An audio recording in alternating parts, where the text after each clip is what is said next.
নমস্কার বন্ধুরা, নতুন ব্লগে সবাইকে স্বাগত জানাই। মহাকাব্য লিখতে লিখতে ভাবলাম, একবার ভেবেছিলাম ব্লগটা আজকের দিনে ওই অর্ধেক করেই রেখে দেবো।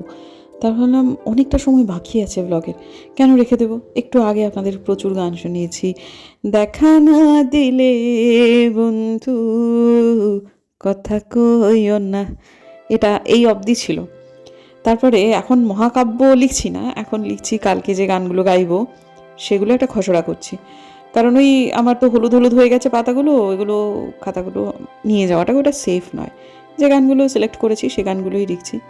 তো যাই হোক, এখন কি হলো জানেন তো, এই টুপুরের খাতাগুলো মানে কয়েকদিন আগে যেগুলো আমি ঢুকিয়ে ঢুকিয়ে রেখেছি, অনেক পাতা বাকি রয়েছে। ডিপিএসের খাতা তো ডিপিএস থেকেই কিনতে হয়, তো সেগুলো তো আর কেউ ফেরত নেবে না। তাই আমি ভাবছি এরকমভাবে ব্যবহার করে ফেলি।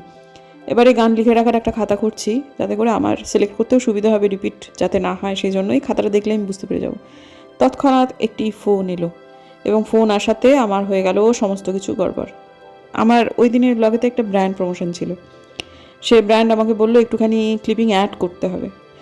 ইতিমধ্যে কিন্তু আমার ভিডিও এডিট করা হয়ে গেছে, সমস্ত কিছু হয়ে গেছে। তাদেরকে যখন মানে টাইটেল থাম্বনেল দিয়ে জিনিসটাকে পাঠালাম, তারপরে তারা দেখে বলছে যে আপনাকে এই কাজটা করতে হবে। এদিকে আমার টাইম ধরে ধরে কাজ করতে হবে, আবার নতুন করে কেচে গন্ডুস করতে গিয়ে, তাড়াহুড়ো করতে গিয়ে এডিটিংয়ে, যাতে আমি টাইমে ব্লগটা আপলোড করতে পারি।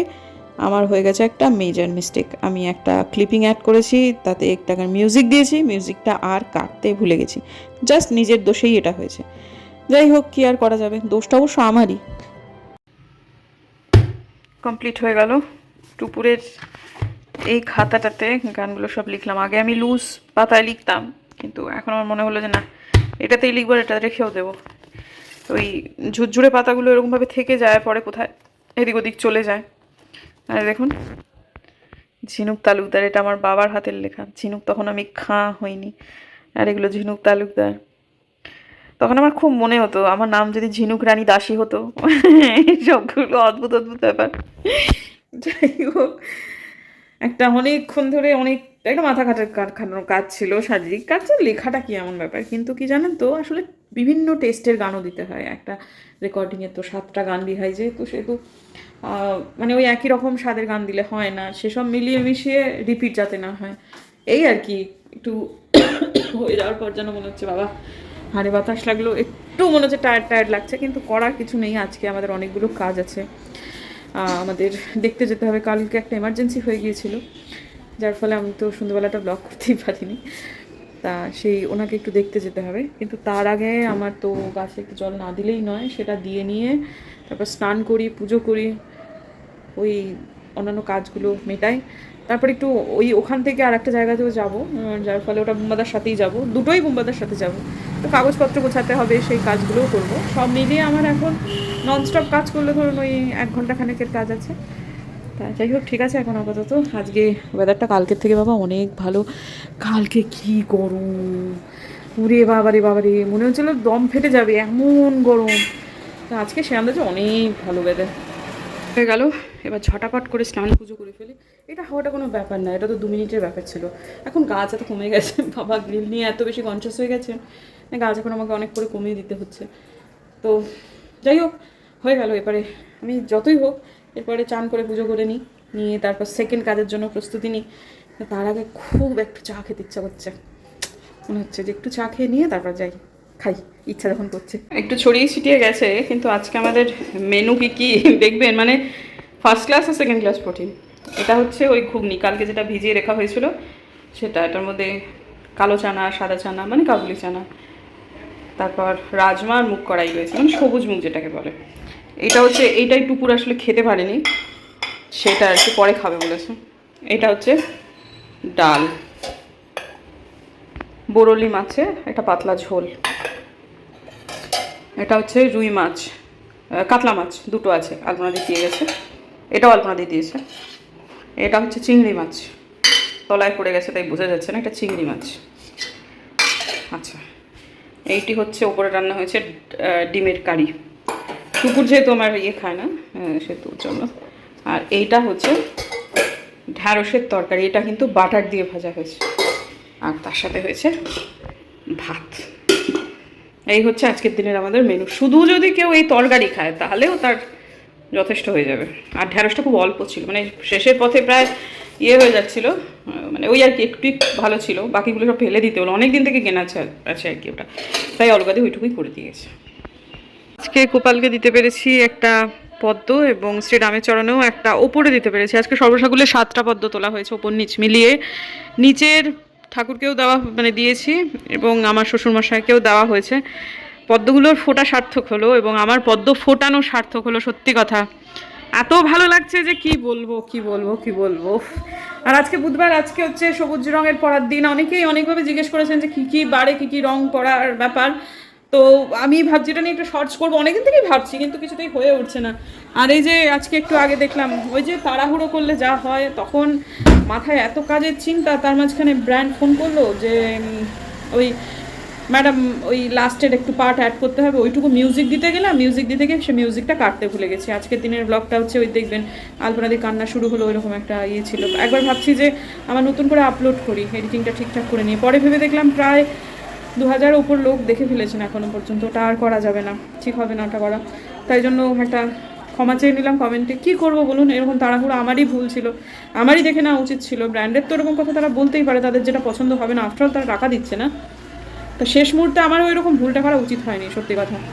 তো যাই হোক, ঠিক আছে, এখন যাই একটু দুটি খাই, খিদে নেই এখনও পর্যন্ত, কিন্তু এসে বোধিসত্ত্ববাবু আবার তাড়াহুড়ো করবেন, তখন আর খেতে পারবো না, নাকে মুখে বোঝা হয়ে যাবে। যদিও খিদে না পেলে খাওয়া উচিত না, কিন্তু আজকে কিছু করার নেই। যে এটা চলে আমাদের বাড়িতে বিষ্ণু সহস্রনাম, হ্যাঁ, আর ললিতা সহস্রনাম কোনটা চলে সেটা পরে একদিন বলে দেবো, এটা বেশিক্ষণ রাখা যাবে না, কপিরাইট চলে আসবে এইসব। এই যে এটা হচ্ছে ললিতা সহস্রনাম চলে, এটা আগে একদিন দেখিয়েছিলাম আপনাদেরকে, তো বেশিক্ষণ রাখা যাবে না বন্ধু। বোধিসত্ত্ববাবু ফোন করেছিলেন, খুব খিদে পেয়েছে, তাড়াতাড়ি করে ভাত রেডি রাখো, আমাদের একটা জায়গায় বেরোতে হবে একটা নির্দিষ্ট সময়ের মধ্যে, তাড়াতাড়ি করে আমার ভাতটা বাড়ি।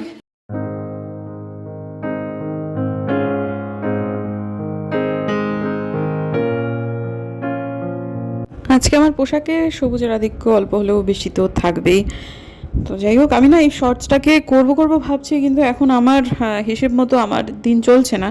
ঈশ্বর আমার জন্য যেরকম প্ল্যান করছেন সেরকমই হচ্ছে। হাসি মুখে শুরু করেছিলাম, কিন্তু আসলে বিভিন্ন রকম ইমোশন বন্ধু একটু ছোঁয়াচে টাইপের হয়। আপনি দেখবেন যখন আপনি চেনেন না জানেন না, রাস্তায় দাঁড়িয়ে দেখবেন অনেক মানুষ কাঁদছে, হয় কোনো মেয়ে বিদায় হচ্ছে, মানে কোনে বিদায় হচ্ছে, বা হয়তো বা কেউ পৃথিবীতে চলে গেছে, মানুষ যখন প্রচুর কাঁদে এবং আপনি সেই জায়গায় যদি দাঁড়িয়ে থাকেন, আপনার চোখ দিয়ে জল আসবে।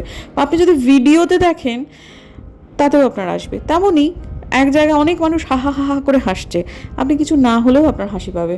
ঠিক সেই রকমই রাগ, ক্রোধ, টেনশন, এই সমস্ত অনুভূতিগুলোও কিন্তু বন্ধুরা ভীষণ রকমভাবে ছোঁয়াছে। এই মুহূর্তে বোধিসত্ত্ববাবু না প্রচণ্ড ক্রুদ্ধ, কার ওপর উনি রেগে আছেন, কেন রেগে আছেন, সাধারণ কাজে কেন রিয়াক্ট করছেন উনি নিজেও জানেন না।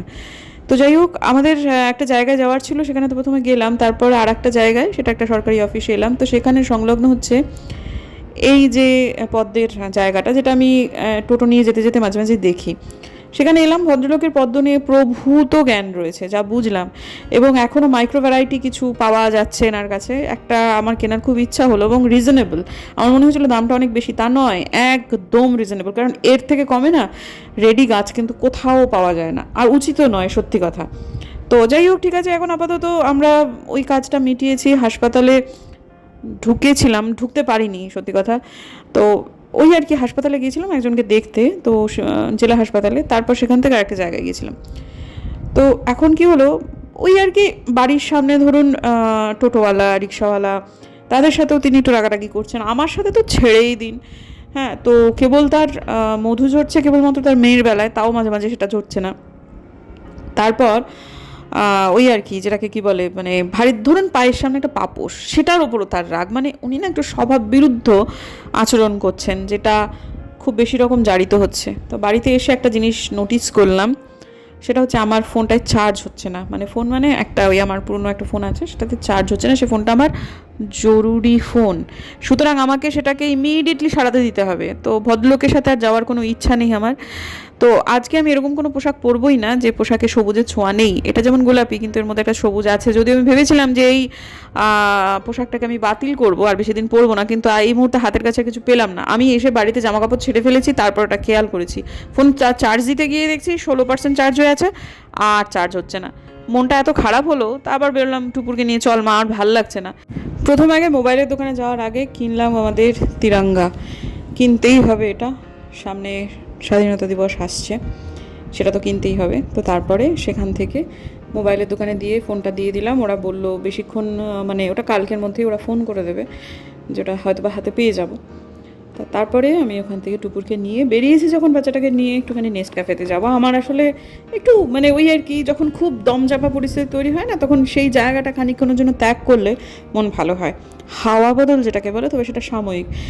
এই অমেজটা ভালো, এদের খাবার দাবার ভালো, রিজনেবল। তো আমার ভালো লেগেছে সত্যি কথা। এখানে আজকে আমি নিয়েছি হচ্ছে ওই একটা কি যেন নিলাম, ভুলেও গেছি, ক্রিস্পি চিকেন, কিন্তু দেয় ওই কাটলেটের মতো করে, আমার মনে পড়লো। তো খেতে খুব খুব খুব ভালো হয় এটা।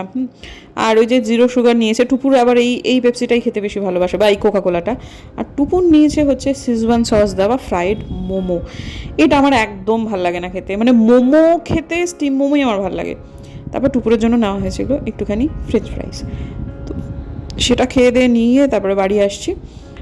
বাড়িতে এসেও প্রচুর কাজ আছে। হাজব্যান্ডের মুখোমুখি খুব একটা হচ্ছি না, তবে আমি চাইছি যে আসলে এই সময়টায় ভদ্রলোক ঠিক ব্যালেন্স রাখতে পারছেন না। কাজের জায়গাটা তিনি ভারসাম্য রাখছেন, যেটা আমি বুঝতে পারছি, কিন্তু বাড়িতে এসে আর সেটা পারছেন না। আর বন্ধুরা, আমার শ্বশুর মশাই, মানে আমি যে কি বলবো আপনাদেরকে, মানে ঠিক আছে বয়স হয়েছে মানুষটির, কিন্তু মানে কি মনের অবস্থা, ছেলে কি ভাবছে, ছেলে কেমন লাগছে, বাবার না কিছু যায় আসে না সত্যি কথা। তিনি তার মতো করে তার উদ্বেগ, তার খেয়ালি পোলাও উদ্বেগ, এবং সেগুলো সব নেগেটিভ।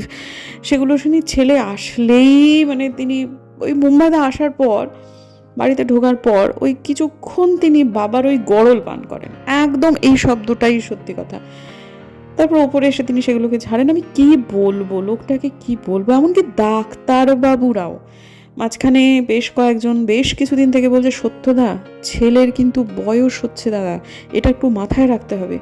মাঝখানে একজন কার্ডিওলজিস্ট, তিনি আমাদের আগের অনেক পুরনো পরিচিত নন, তিনি এই কিছুদিন হলো আমার শ্বশুরমশাইয়ের কার্ডিওলজিস্ট হয়েছেন, মানে কিছুদিন মানে কিছু বছর আর কি। তিনি বলেছেন, এই দূর দেরি মশাই, আপনি দাঁড়ান তো, আপনার 86 বছর হয়েছে, এবার আপনি চুপ করুন।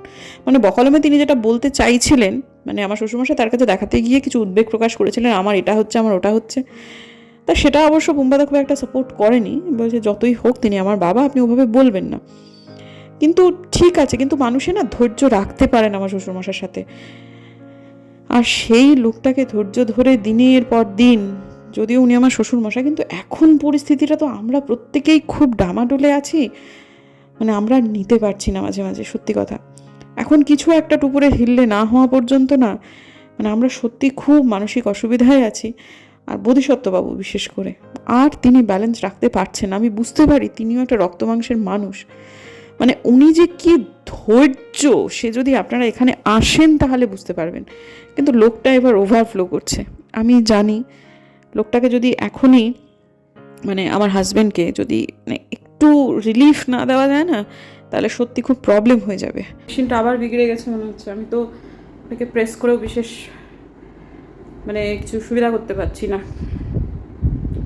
কালকে বৃহস্পতিবার, আমার তো কালকেই আসলে সমস্ত বিছানা চাদরগুলো তোলা উচিত, কিন্তু আমার মনে হচ্ছে সেটা সম্ভব না। এবারে সব কাজ চাদর না মামুনিকে দেওয়া যাবে না।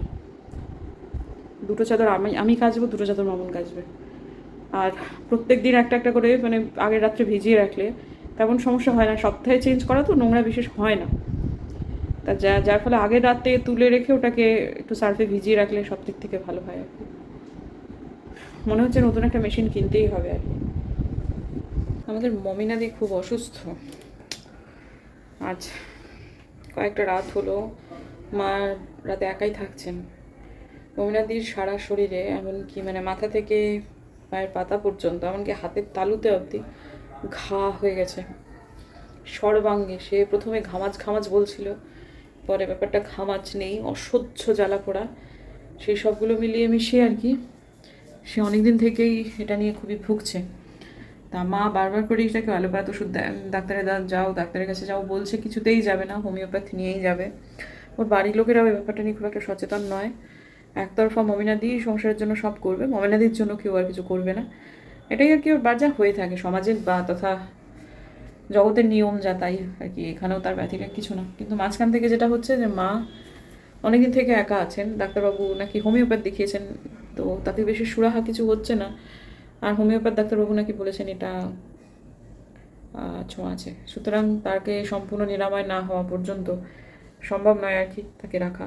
আর আমাদের যে চন্দনা, সে তো একেবারে ঘড়ি ধরে 3 ঘন্টা থাকবে। কখনো কখনো বেশিও থাকে যখন এদিক ওদিক মায়ের যাওয়ার হয় তখন, কিন্তু মমিনাদিটাই তো আসল হাতের লাঠি।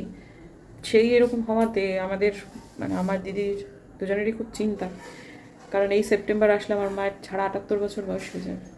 এই বয়সের একটা মানুষ নিজের জীবনের লড়াই নিজে নিজে লড়তে পারেন না, তাকে সাহায্য দরকার হয়ই হয়। ঠিক আছে, আমার মায়ের যা কপালে আছে তাই হবে, আর তো কিছু বলার নেই। এতবার করে আসার এসো মা বলার পরে যদি না আসে, কিছু আর বলার থাকে না। আমি ব্লগে এই জন্যই বলতে সাহস করলাম, এই জিনিসটা কয়েকদিন থেকেই চলছে ময়নাদি। কালকে থেকে হয়তো মা রাত্রে একা থাকছেন না, কালকে ওই 7:30 নাগাদ থেকে, মানে সন্ধ্যে 7:30 নাগাদ থেকে একটি ভাই এসে থাকবেন। রাত প্রতি তিনি কিছু টাকা নেবেন, বিশ্বস্ত, বহুদিনের পরিচিত, কিন্তু রাত প্রতি এক টাকা নিয়ে তিনি জাস্ট মাকে সঙ্গ দেওয়ার জন্যই থাকবেন। মায়ের তো অনেক রকমের সমস্যা, রাত বিরেতে কোনো সমস্যা যদি হয়ে যায় তাহলে মমিনাদি যেমন একেবারে প্রো হয়ে গেছে এখন ডিসিশন নেওয়ার ক্ষেত্রে, মমিনাদি খুব মানে প্রো হয়ে গেছেন। তো তিনি 7:30টার সময় আসবেন। যেহেতু এখন মায়ের খাবার দাবার সমস্ত কিছু মাকেই নিজেকে করে নিতে হচ্ছে, তা সেই জন্য ওর খাওয়ার দায়িত্বটা আমরা নিয়ে নিই। ও বাড়ি থেকে খাবার নিয়ে আসবে, ও তারপর আমাদের ওই টেবিল চেয়ারে বসে খাবে সে, কিন্তু রাতটা মায়ের সাথে সঙ্গ দেবে সকাল 8টা পর্যন্ত, তারপর ও বেরিয়ে যাবে। এইটার কারণেই আর কি, মানে আমি যেহেতু এটা কালকে থেকে হবে তাই জন্যই আমি কিন্তু ব্লগে বললাম যে মা মমিনাদির অসুস্থতা বা সেসবগুলো কিছু, তা নইলে মা একা আছে এটা ব্লগের মাধ্যমে সবাইকে জানিয়ে দেওয়াটা ঠিক নয়। কালকে থেকে যদি একা থাকছে না, যেদিন থেকে আপনার ব্লগ দেখবেন, সেহেতু ব্লগে বললাম। আর আমার মেয়ের এই ডিসিশনটা এবারে হয়ে গেলে আমরা বেঁচে চাই বন্ধুরা, কোথাও একটা কিছু একটা হিললে হয়ে যাক, কোনো একটা জায়গায় সে আমরা বুঝতে পেরে যাই, তা নইলে বোধিসত্ত্ববাবু ভেতরে ভেতরে শেষ হয়ে যাচ্ছে। খুব খুব মানে আমি তো দেখুন ব্যাপারটা হচ্ছে গিয়ে এই জিনিসগুলো ছোঁয়াচে, এই উদ্বেগগুলো ছোঁয়াচে, কিন্তু এক্ষেত্রে যদি ছোঁয়াচে নাও হতো তাহলেও আমাদের উদ্বেগ হতো, কারণ আফটারঅল টুকুর তো আমাদের মেয়ে। কিন্তু ঠিক আছে, এটা কতদিনে হবে জানি না, কিন্তু আর কতদিন সহ্য করতে হবে তাও জানি না। শুধু ভগবানের কাছে কামনা যে দ্রুত হোক, এবার কিছু একটা হয়ে যাক। সব মিলিয়ে মিশিয়ে মানে এই যে আচরণ, মানে স্বভাব বিরুদ্ধ আচরণ যেটা বোধিসত্ত্ববাবু করছেন, সেটা ওনার ইমেজের জন্য ভালো নয় কিন্তু। কারণ আমি বুঝতে পারছি কিছুটা এটা ওভারফ্লো করে বাড়ির বাইরেও বেরোচ্ছে, যেটা অ্যাকচুয়ালি ওনার স্বভাব নয়। মানে টোটোওয়ালার সঙ্গে রাগারাগি করছেন, দোকানদারের সাথে রাগারাগি করছেন, একজন আজকে তো দেখলাম, মানে এটা ঠিক নয়, এটা ভদ্রলোক এরকম মোটেই না, কিন্তু উনি টেনশনটা রাখতে পারছেন না। ঠিক আছে, হয়ে যাবে, ঠাকুর কতদিন পরীক্ষা নেন দেখা যাবে। আপাতত কালকে আবার রেকর্ডিং আছে, তাড়াতাড়ি উঠতে হবে, ভালোও লাগছে না শরীরটা। চলুন দেখা হচ্ছে কালকে একটা নতুন ব্লগে। মানে কী হয়েছে, টেনশন নিয়ে ঘুমোলে ঘুমটা ঠিকঠাক হয় না, সকালবেলা উঠে অবশ্যই একটা হজমের ইস্যু হয়। এই তো, চলুন দেখা হচ্ছে কালকে একটা নতুন ব্লগে। যদি আমার ভিডিও ভালো লাগে সাবস্ক্রাইব করবেন, পাশে নোটিফিকেশন বেলটাকে অন করবেন, যাতে ভিডিও দিলেই নোটিফিকেশন চলে যায় আপনাদের কাছে। দেখা হচ্ছে আগামীকাল। কী রে ভাই, বন্ধও হয়। দেখা হচ্ছে আগামীকাল, ততক্ষণে যেন